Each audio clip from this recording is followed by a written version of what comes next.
We are here to talk about how we are building our communication skills. This is our chapter 5, which will have multiple parts to it because it's a quite long chapter, maybe not long, but a lot of details. And it is for our human relations course.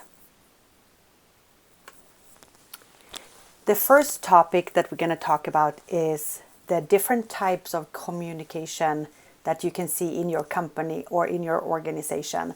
So the 4 types of communication in the workplace.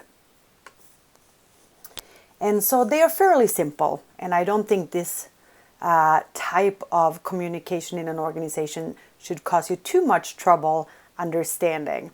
So we know that each type of communication can serve a different purpose in an organization, right? We communicate in a multitude of different ways and for different reasons within an organization because we have a hierarchy, right? We have all the way the upper management, middle management, lower management, and then we have our employees, which we sometimes call our individual contributors. And so communication clearly will occur among a multitude of these entities, these units, these teams. So we have something called upward communication, which is when we have the lower levels of an organization communicating upwards, up to the upper levels of an organization. An example of that might be engagement surveys. So the organization sends out these satisfaction surveys or engagement surveys to take the temperature of the organization. And that is an opportunity for lower levels of an organization to speak upwards. Number 2 would be downward communication, and that is the opposite of upward communication. So communication occurs from our uppermost levels to the lower levels of the organization. So for instance, an example here might be HR memos, something that comes from HR regarding how we are handling COVID, the pandemic in an organization. That would be an example. Number 3 is diagonal, which is very similar to number 4, which is horizontal communication.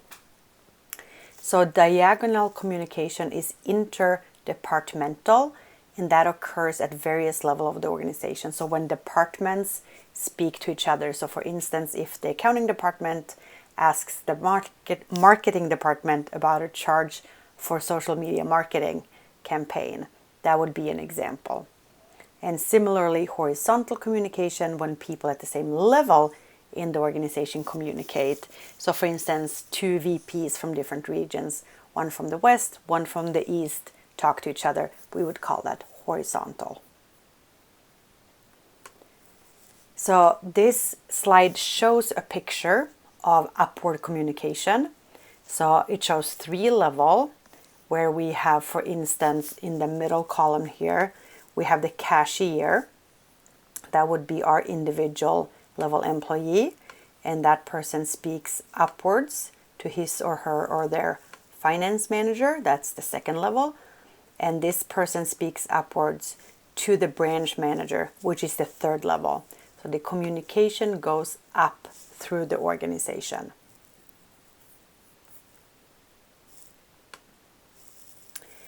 Downward is exactly the opposite. So you have the branch manager, which is at the top of this organizational chart, communicating down to the finance manager, who sits in the middle here. And the finance manager communicates down to the cashier, who sits at the lowest level in this organizational chart. This would be downward communication example. We also have horizontal. Actually, the textbook this time did not provide us a diagonal communication. So this one shows the horizontal communication. So this one shows the finance manager speaking with the marketing manager in a 2-way communication, and or with the operations manager in a 2-way communication. So peer-to-peer communication.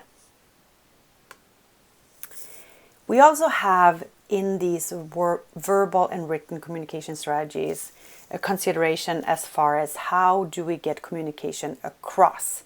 How do we get communication across in an organization? So we are talking about three different things on this slide. The first one is informal communication. The second one is internal networking sites. And the third would be intranet. So for number one, informal communication. This is just hallway chat. This is sending off an email, holding a meeting, just some ways we communicate with each other in an organization.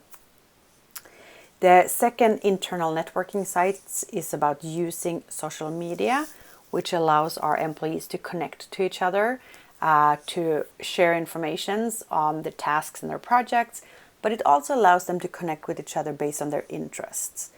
So social media can be a way to increase engagement because we are now feeling like we're part of a community, or we're feeling that stronger employee cohesion in that organization. Thirdly, we have the intranet, which is an internal website, which means there's no open access to it. Other people cannot generally come into the organization's intranet. And the intranet might hold information that is useful for employees, such as pay, vacation, what is going on in the organization, current communications, awards, achievements, etc.